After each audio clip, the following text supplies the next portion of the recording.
हाँ जी, अस्सलाम वालेकुम।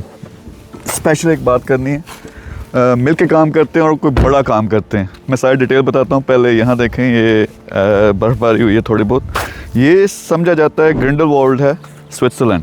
पीछे ज़रा पहाड़ देखें। दुनिया का सबसे खूबसूरत गांव इसे कहते हैं। अगर आप सारी तरफ इनको दिखाएं तो दरमियान में ये वैली है, गांव है, और चारों तरफ खूबसूरत बर्फ़ीले पहाड़ हैं। डिस्कशन आज क्या करनी है? ट्रेड गेट मैंने लॉन्च किया। ट्रेड गेट क्या है? 15-20 साल लगाए, मीर ग्रुप खड़ा किया है, एम्पायर है पूरी।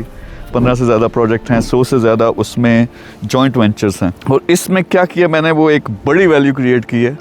तो अब इसको मैं कॉपी पेस्ट करने लगा पूरी दुनिया में। जैसे सऊदीया में, रियाद में, फिर जद्दा में, दमाम में हमने स्टार्ट कर दिया, लंदन में, यहाँ मैं स्विट्ज़रलैंड में स्टार्ट करने लगा हूँ, जर्मनी में स्टार्ट करने लगा हूँ, यूरोप में स्टार्ट करने लगा हूँ। आप मेरे साथ मिलकर कर सकते हैं। क्या मतलब है?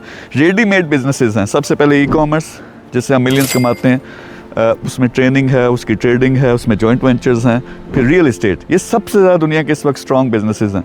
तो ये बिजनेसेस मैंने इम्प्लीमेंट करने हैं। रेडीमेड हर चीज़ बनी हुई है। आपके शहर में आपको एक एरिया मिलेगा पूरे का पूरा, जिसमें आप बिज़नेस कर सकते हैं। मेरी ग्रुप सिर्फ आप चला सकते हैं। मेरा भी ऑफिस बनेगा, आपके साथ मिलकर आके काम करूँगा, लेकिन हर काम मेरी टीम ने करना है। प्लान्स बने हुए हैं, बंदा हायर करके दूंगा जिसने सब कुछ चलाना है। सारी टीम हायर करके दूंगा। जो सेंट्रल दुबई में बैठी हुई है वो आपकी सपोर्ट करेगी, मैं सपोर्ट करूंगा। आपके पास आके इवेंट करते हैं बड़ा, जिसमें पूरे शहर के मिलियनेयर्स बुलाने हैं ताकि वो आपके साथ मिलकर बिज़नेस कर सकें।